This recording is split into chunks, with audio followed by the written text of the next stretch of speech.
Friends, welcome to दिमाग की बत्ती। चुनाव जीतने के बाद अगर कोई नेता या राजनीतिक पार्टी अपने चुनावी वादों को भूल जाए तो ये बहुत नॉर्मल सी बात है।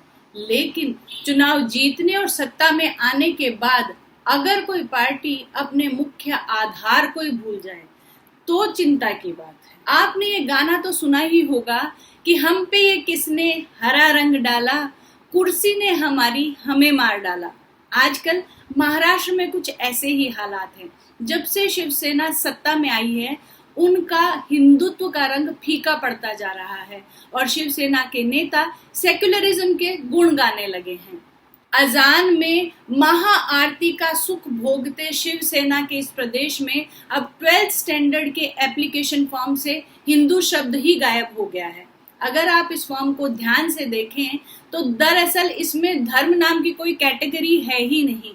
धर्म सिर्फ और सिर्फ माइनॉरिटी रिलीजन सेक्शन में एग्जिस्ट करता है, यानी धर्म जो है वो सिर्फ अल्पसंख्यकों का है, क्योंकि बहुसंख्यक तो यहाँ पे सिर्फ हिंदू है। तो हिंदुओं को बहुत ही सफाई से हटा दिया गया है। और क्या आप जानते हैं कि ये मूल सोच कांग्रेस की है? सन 2006 में उस वक्त के प्रधानमंत्री मनमोहन सिंह ने सरेआम कहा था कि देश के रिसोर्सेज पर सबसे पहला हक मुस्लिम्स का है, माइनॉरिटीज का है, क्योंकि जब बात अल्पसंख्यकों की होती है तो सबसे पहला नाम जो है वो मुसलमानों का आता है।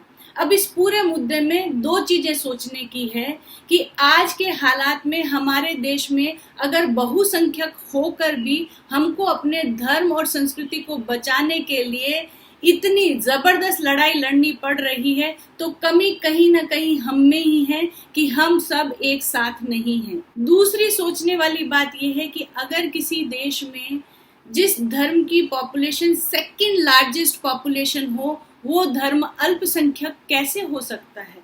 अगर हमारे देश में मुसलमान अल्पसंख्यक है तो पारसियों को क्या कहोगे? केवल वोट बैंक की राजनीति के लिए मुसलमानों को अल्पसंख्यकों के दर्जे में रखना कहां तक उचित है? और ये सिर्फ और सिर्फ कांग्रेस की तुष्टीकरण की राजनीति का हिस्सा है। और अफसोस की बात यह है कि आज शिवसेना इस राजनीति में बराबर की हिस्सेदार है।